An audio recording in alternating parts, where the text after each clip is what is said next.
हमने अब वो मुंह से पूछ रहे हैं और मैं उनको निशब्द जवाब दे रहा हूँ। अरे तो मौसका घूंगा है कभी मौसका नहीं बोलता नंदी कहाँ मुंह मिला रहा हूँ ऐसे ऐसे कर रहा हूँ ऐसे ऐसे कर रहा हूँ मौसा बोल। तो हमने कहा हाँ पान खा गया है। बोले इनको बताओ नंदू हमारे बारे में। बोले बताओ। बोले हम अपने जमाने के बहुत बड़े पहलवान आते समझे। अगर तुम क्या सोच रहा कि हमारा शरीर ऐसे होगा तो बोले चक्कर घाट सागर में चक्कर घाट बोले चक्कर घाट लोगाइयों का घाट समझे। पता स्पेशली लोगाइयों के लाना वो घाट फिक्स तो हम वहां रोज सुबह सुबह सफर में जाया कर रहे तो हमारा वजन ई मुर्घानी चले गया तो लोगाइयों की हाल वगैरह का हालत है समझे। हमारी उम्र थी 16.5-17 साल में हम यहाँ हॉस्टल में आ गए और हमारे जो मित्र थे उनका नाम था ज्ञानी गुरु। उनको पूरी दुनिया ज्ञानी गुरु के नाम से जानती थी। तो यहाँ पे सागर में एक जगह है तीन बत्ती जानते हैं। तो तीन बत्ती की बनावट बड़ी कमाल की है। मतलब तीन बत्ती के खड्डे में अगर आपको उतरने हैं तो मतलब आप एक तरफ से आप कोतवाली की घटिया से उतरो तो तीन बत्ती के खड्डा में गिर हो और परकोटा की घटिया से उतरो तो तीन बत्ती के खड्डा में गिर हो और बाकी बाद में सीधी चली जाते हैं कटरा बाजार की तरफ। अब थोड़ी बहुत बुंदेली बोल रहे हैं यहाँ पे समझने वाले हैं ना समझने वाले हैं। बहुत अच्छा नहीं क्योंकि जब हम पढ़ते थे तब तो बुंदेलखंड के बहुत सारे बच्चे थे लेकिन अब आप लोग केंद्रीय विश्वविद्यालय के लोग हो कैसा हमसे संभल के बोल रहे हैं क्योंकि अब पूरे देश के ही लोग यहाँ पर। तो हमारे दोस्त थे हमारी पहली मित्रता उनसे हुई वहां पे। उनका नाम था ज्ञानी गुरु। हम 16.5-17 साल के ज्ञानी गुरु की उम्र उस समय होगी तकरीबन 55 साल के आसपास। ललित भैया जानते हैं ललित भैया से थोड़ा ललित भैया नीचे रहते थे वो और मचरियाई की तरफ वो रहते थे ज्ञानी गुरु और बिल्कुल एकदम जैसे आप टकटड़िया बिल्कुल एकदम आप बिल्कुल दुबले पतले आदमी 4 फीट 11 इंच का शरीर और बिल्कुल कमान के माफक अंदर घुसे हुए गुरु ऐसे। मतलब अगर आप उनकी नाक के पास अगर एक सरल रेखा में लंब बनाते हुए अगर एक तार गिरा दें तो वो सीधे उनके इधर से टकराते हुए उनके अंगूठे के अगले चरणों में टकराएगा।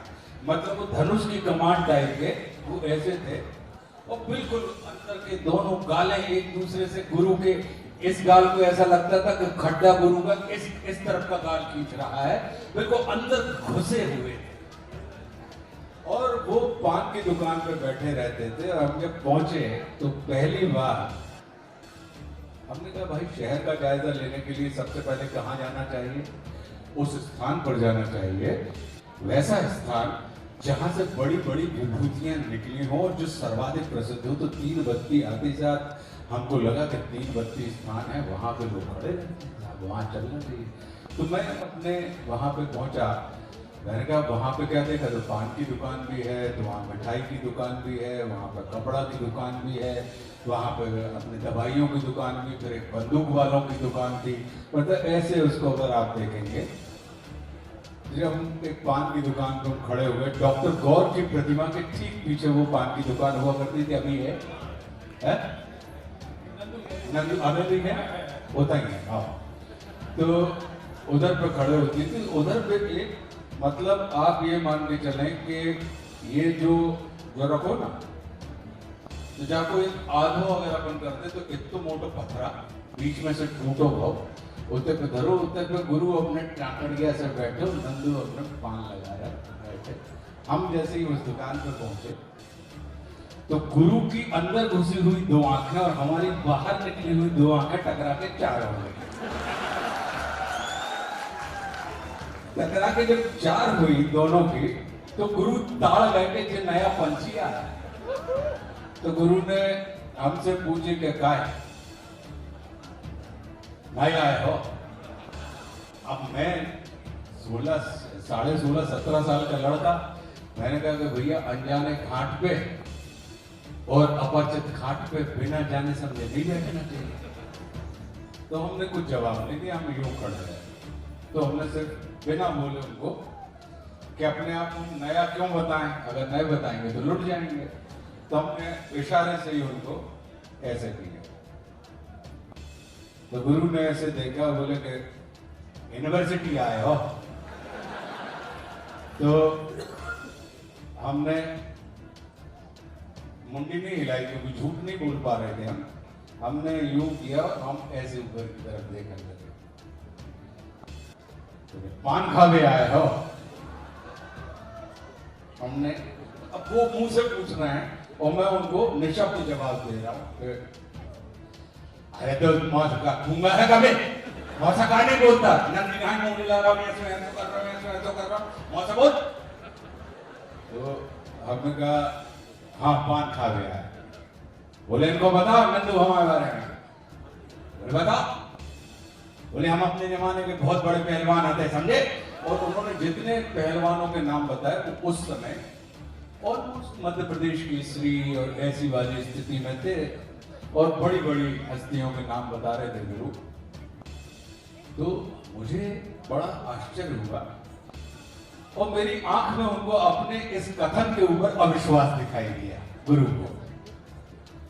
अब जब कोई गप्पी आदमी हो और उसको पता लग जाए कि सामने वाले को उसकी सुनाई गई बात गप दिखाई दे रही है तो बहुत तड़बड़ाता है अंदर। तो बोले कि तुम हमारे शरीर पर न जाओ समझे।